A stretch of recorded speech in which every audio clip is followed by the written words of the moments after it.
Parece a tua voz tão linda, cantante como um rio banhado de luar. Eu grito a minha dor intensa. Esta saudade enorme, esta saudade imensa. E só a voz do eco, a minha voz responde. Em gritos a chorar, soluço o nome teu, e grito ao mar, à terra, ao puro azul do céu. Aonde estás, amor? Aonde? Aonde? Aonde?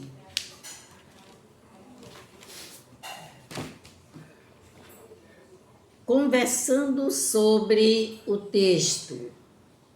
Suas hipóteses são as buscas do eu lírico e o tema do poema foram confirmadas.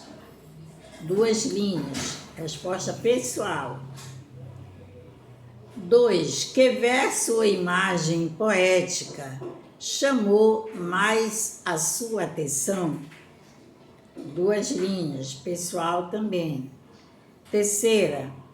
Você já sentiu uma angústia como essa que o eu lírico manifesta no poema? 2 linhas.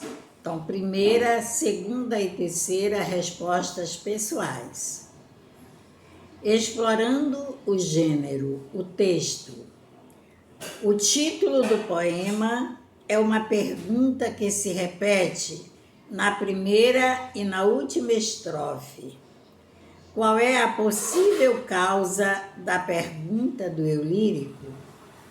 2 linhas. 2.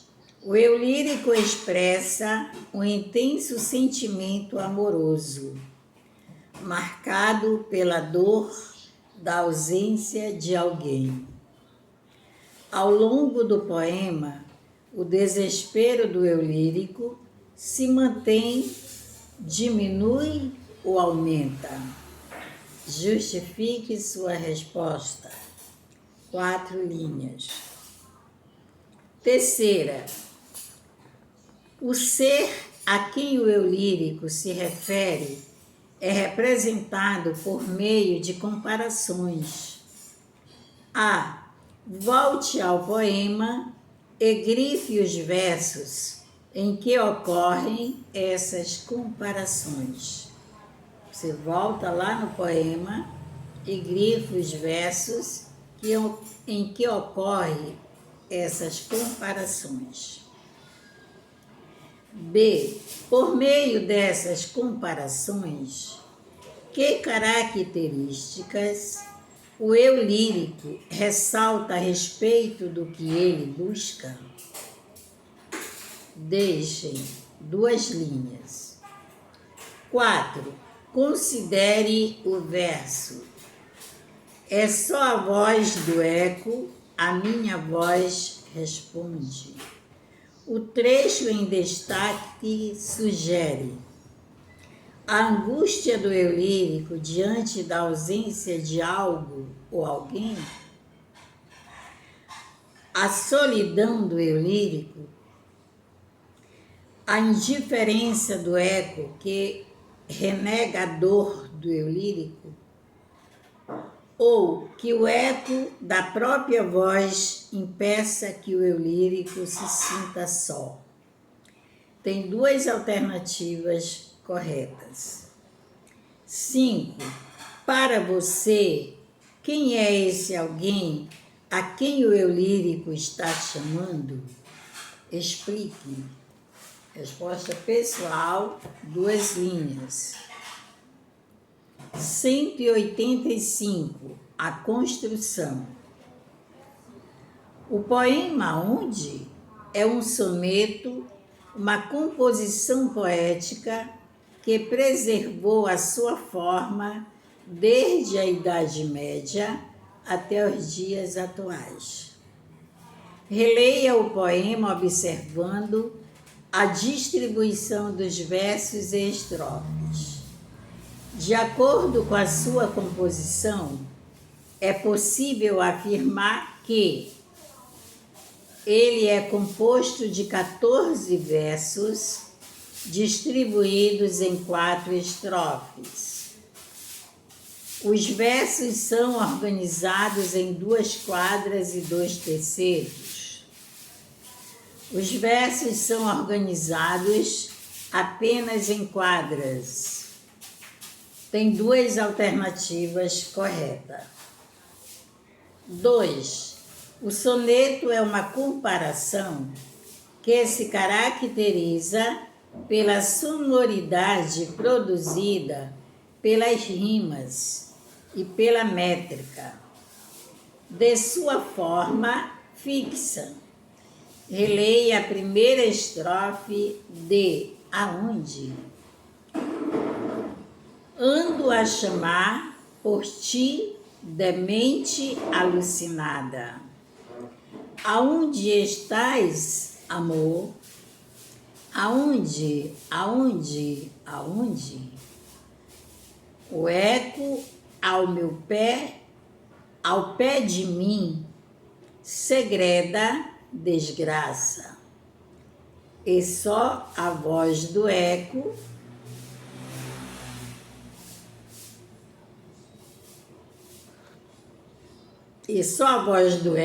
irônica responde. Letra A. Separe e enumere as sílabas poéticas de cada verso no trecho acima. Você vai separar por barra, sílaba métrica se separa por barra. Cada sílaba dos versos do poema. Lá na frente não, você coloca número 1, 2, 3, 4, lá acima da palavra, tá? Por exemplo, árido, A, uma sílaba, coloca a barra depois do A. Ri, 2 sílabas, coloca o 2 acima e faz a barra depois do I. E dó, como lá tem um A na frente, árido a chamar, então aí nós temos uma elisão, né? A junção de 2 As. São 2 vogais. Não é nem 2 A, 2 vogais, o O e o A. Daí é só uma sílaba, você faz a barra, A, uma barra, Ri, 2 barras, outra barra, e do A, uma barra depois do A. Daí são primeira, segunda sílaba. Só primeira, segunda e terceira, né? Árido, é árido. Ando, gente, perdão. É porque tá muito atrapalhado. Ando. Então, uma sílaba, do A, 2 sílabas, né? Porque tem uma elisão aí, o com A. Então, é só uma sílaba. Daí você coloca o número 1 acima do an, o número 2 acima do o, tá? Daí vem chamar, 3, mar, 4. Cham, barra, mar, barra, daí 4. Por ti, por, 5, ti, 6. Por barra, ti, barra. Demente, D, 7, me, 8, T, 9. Demente alucinada, tem outra elisão, o E e o A. Então a barra vai depois do A. Daí 9, né? Lu, 10, si, 11, na, 12 é a sílaba tônica. A gente para na sílaba tônica, tá? B. Com base na contagem que você fez, como o primeiro e o segundo versos desse quarteto são classificados: epitassílabo, redondilha maior, e decassílabo, respectivamente, ou dodecassílabo ou alexandrino e decassílabo, respectivamente, ou heptassílabo, redondilha maior, e dodecassílabo ou alexandrino, respectivamente. Só tem uma alternativa correta. C. Como ocorre a rima nessa estrofe? A rima ocorre entre as palavras finais do primeiro e terceiro versos, e entre as palavras finais do segundo e quarto versos. Ou a rima ocorre entre as palavras finais do primeiro e quarto versos e entre as palavras finais do segundo e terceiro versos. D. E nos tercetos do poema, como a rima se constrói? A rima ocorre entre as palavras finais do segundo e terceiro versos e entre as palavras finais dos primeiros versos de cada terceto, ou a rima ocorre entre as palavras finais do primeiro e segundo versos e entre as palavras finais dos terceiros versos de cada terceto. Gente, que é soneto? Soneto é um poema formado por 2 tercetos e 2 quartetos, tá? Então, um verso com 3, uma estrofe com 3 versos, primeira e segunda estrofe com 3 versos, segunda e terceira estrofe com 4 versos. Então, são 2 tercetos e 2 quartetos. É chamado de soneto. Terceira, os primeiros versos de cada estrofe descreve ações do eu lírico. Releia-os. Ando a chamar por ti, demente alucinada. 2. Estendo os braços meus, chamo por ti ainda. 3.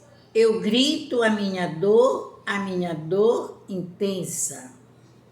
4. Em gritos, a chorar, soluço o nome teu.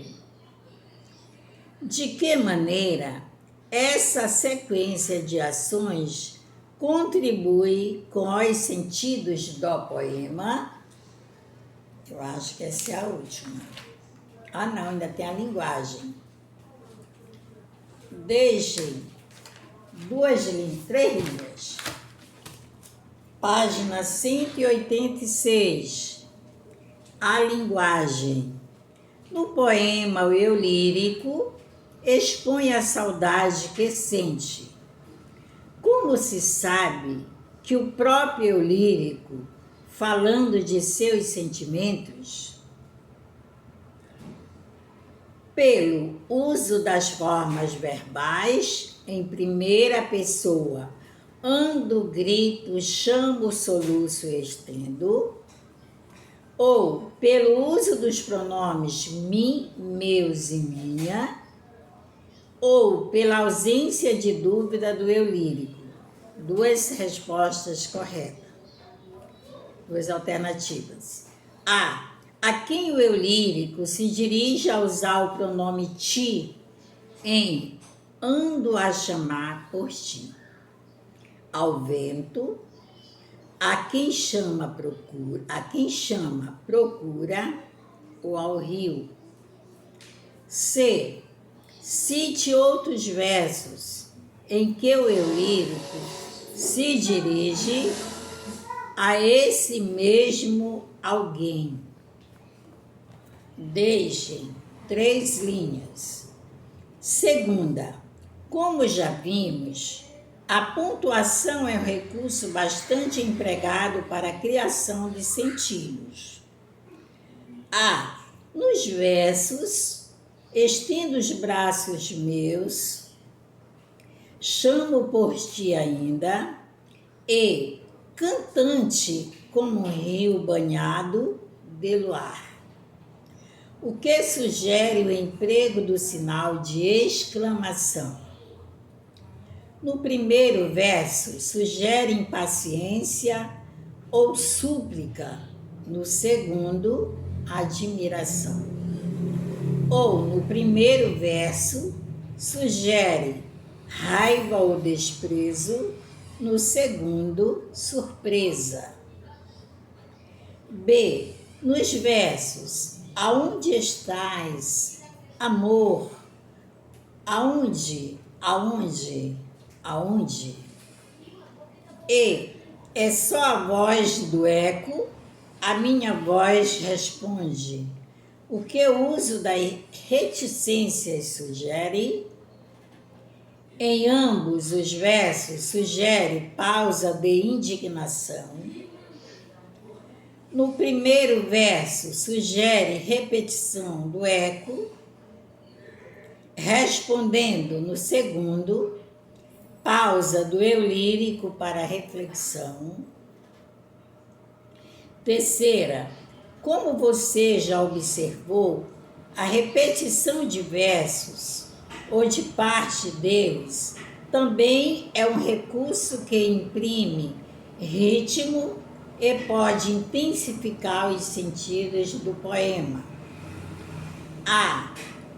Que recurso estilístico é utilizado para representar e ampliar a agonia do eu lírico diante do que lhe causa dor.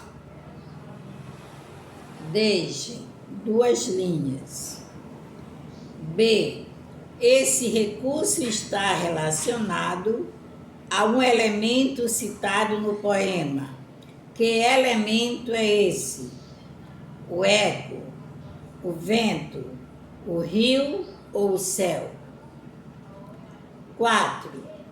A gradação é a figura de linguagem que consiste em empregar palavras ou expressões em progressão de forma a acentuar uma ideia. Que características relacionadas ao eu lírico evidenciam ao longo do poema uma gradação?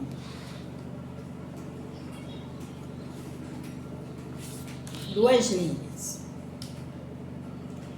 B. Quais são os elementos linguísticos principais utilizados nesse poema para produzir a gradação? Em que versos eles foram empregados? 4 linhas. Volte ao poema para responder às questões 5 e 6. Logo na primeira estrofe, o eu lírico define seu estado ao expressar seu desprezo. Que palavras no primeiro e no terceiro verso dessa estrofe demonstram essas estrofes? 2 linhas. 6. Além das palavras que você encontrou na atividade 5, outros termos são usados no poema para caracterizar ou expressar qualidades. Procure esses termos para completar este diagrama de palavras. Também, o número 1 tem apenas um D no diagrama, somente a letra D. Número, não tenho 2. Tem, é o 2, apenas a letra E. 3, também faz parte da letra E. 4, somente a letra P e Z. Você vai... Daí, primeiro, adjetivo que caracteriza a voz do interlocutor do eu lírico. É a número 1. 2, adjetivo que indica como é a dor sentida pelo eu lírico. 3, adjetivo que qualifica a saudade que o eu lírico diz sentir. É a parte horizontal. 4, palavras que indicam como é o céu ao qual o eu lírico se dirige. Então, gente, aqui nós tivemos um texto que foi poema. Há algumas questões ainda da versificação 1, por isso que eu quis responder, que eu quis passar essa atividade, porque tem algumas questões que estão relacionadas à versificação 1, tá? Então, respondam a atividade e envie. Daqui para segunda-feira, tá? Você envia essa atividade, ok? Vou esperar. Então, gente, um ótimo final de semana a todos, uma boa tarde, tá? E até terça-feira, se Deus nos permitir.